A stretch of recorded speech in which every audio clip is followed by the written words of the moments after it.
Au nom du Père et du Fils et du Saint-Esprit. Amen. Frères et sœurs bien-aimés, nous sommes au 30e dimanche du temps ordinaire de l'année liturgique C. Et la parole de Dieu de ce dimanche, une fois encore, nous ramène à l'essentiel de la vie spirituelle. Dieu écoute le pauvre et résiste au cœur orgueilleux.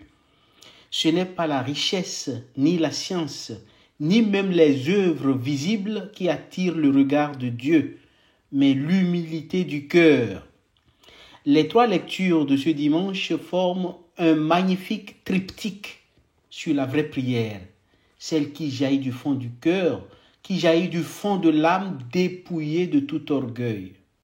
La première lecture de ce dimanche est tirée de Siracide, chapitre 5, versets 15 à 20. Et Ben Sira le sage nous décrit Dieu comme un juge incorruptible. Il n'écoute pas les puissants parce qu'ils sont puissants, ni les pauvres parce qu'ils sont pauvres, mais parce que le pauvre met en lui sa confiance. Le texte dit « La prière du pauvre traverse les nuées ».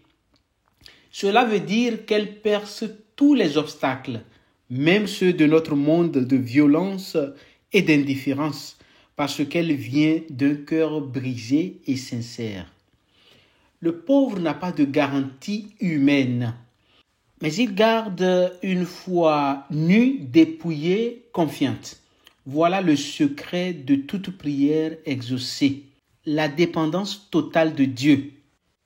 Aujourd'hui, chers frères et sœurs, il ne s'agit pas de pauvreté matérielle, mais de pauvreté spirituelle, c'est-à-dire reconnaître que sans Dieu, nous ne pouvons rien. Celui qui prie ainsi attire sur lui la tendresse de Dieu. Notre deuxième lecture de ce dimanche est tirée de la deuxième lettre de Saint Paul apôtre à Timothée au chapitre 4, versets 6 à 8, 16 à 18. Saint Paul, à la fin de sa vie, nous offre le témoignage bouleversant d'un homme pauvre de lui-même, mais riche de Dieu. Saint Paul ne se glorifie pas de ses succès missionnaires, mais de sa fidélité dans l'épreuve. « J'ai gardé la foi », dit-il. À travers ses expériences, Saint Paul a appris que la vraie grandeur ne réside pas dans la force, mais dans la persévérance humble. Au moment de sa solitude, quand tous l'ont abandonné, il déclare « Le Seigneur m'a assisté ». Combien cette phrase résonne dans la vie de ceux qui souffrent, ou bien qui prient tout en ayant le sentiment de ne pas être exaucés. Ils luttent dans le silence. La foi de Paul est une foi du pauvre, celle qui ne cherche pas à convaincre Dieu, mais à s'appuyer sur lui jusqu'au bout. C'est cette foi humble qui ouvre la porte de la couronne de justice. Dans notre évangile de ce dimanche, tiré de Luc chapitre 8, versets 9 à 14, nous avons la parabole du jour, si simple et si profonde. Deux hommes pris dans le temple, un pharisien et un publicain. Le premier fait l'inventaire de ses mérites. Il jeûne, il donne, il observe. Tout cela est bon. Mais le pharisien met sa confiance en lui-même. Son regard est tourné vers lui et non vers Dieu. Le second, le publicain, n'ose même pas lever les yeux, dit l'Évangile. Il ne cherche pas à se justifier. Il se sait pécheur, mais il espère encore en la miséricorde. Voici sa parole. Seigneur, prends pitié du pécheur que je suis. Et Jésus déclare en conclusion de la parabole, c'est lui qui fut justifié. Voilà le paradoxe de l'Évangile. Dieu ne justifie pas celui qui se croit juste, mais celui qui se sait pécheur et l'avoue. L'humilité est la porte d'entrée du royaume. Je ne finirai pas sans vous raconter la belle histoire du roi Alfred le Grand, qui était le roi de la Prussie, qui aimait beaucoup visiter les prisons de son royaume. Un jour, il entra dans une prison et se mit à parler de façon individuelle avec les prisonniers. Et voilà, chacun donnait des justifications pour montrer comment il était innocent, comment il a été accusé injustement et envoyé en prison alors qu'il est innocent. Donc, presque tous ceux qu'il a rencontrés donnaient des justifications pour démontrer leur innocence. Et à un certain point, il arrive devant la cellule d'un prisonnier et il le regarde et dit « Je suppose que toi aussi tu es innocent ». Et le monsieur lui répond « Majesté, moi je ne suis pas innocent. Je suis un criminel, j'ai été un criminel, j'ai fait du mal.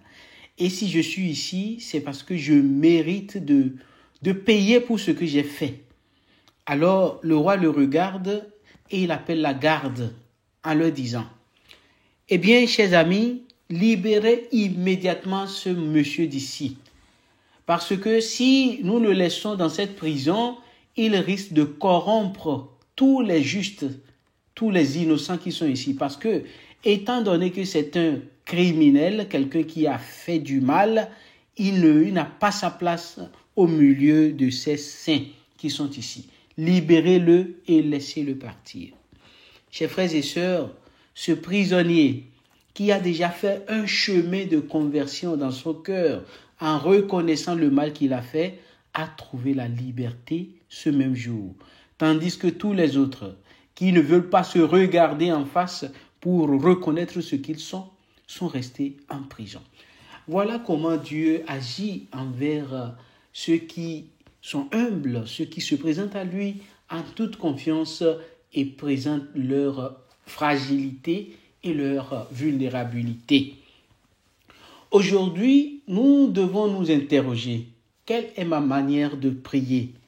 Est-ce une prière d'orgueil ou de confiance? Trop souvent, notre prière ressemble à une revendication.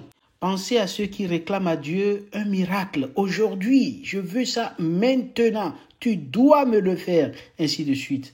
Parfois, la prière est un discours éloquent, un discours bien pensé, donc une prière cérébrale où on fait l'étalage de connaissance de la langue dans laquelle on prie avec des subordonnés et des phrases complexes. Et tout ça, ce n'est pas ça la prière. D'autres fois, c'est que nous allons devant Dieu avec une liste d'attentes, voyez-vous. Mais la prière du cœur humble, comme celle du publicain, ne cherche pas à convaincre Dieu. La prière humble laisse Dieu agir quand cela est convenable, parce qu'il sait le moment opportun pour nous. Chers frères et sœurs, si nous voulons que notre prière monte jusqu'à Dieu, il faut qu'elle parte du fond de notre humilité. Apprenons à dire chaque jour, Seigneur, je ne suis pas digne, mais dis seulement un mot, dis seulement une parole et je serai guéri. Alors, comme le publicain, nous repartirons justifiés, réconciliés, en paix, parce que Dieu élut sa demeure dans le cœur simple. Prions.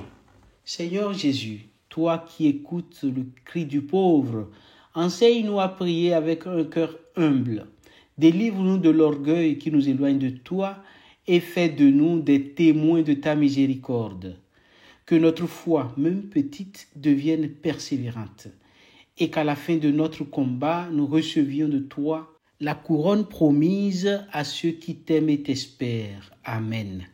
Chers frères et sœurs, dans la joie du Christ, je vous souhaite un bon dimanche, un bon repos dominical et une bonne semaine de travail. Et que la bénédiction du Dieu Tout-Puissant descende sur vous et demeure toujours avec vous, au nom du Père et du Fils et du Saint-Esprit. Amen. À dimanche prochain, par la grâce de Dieu.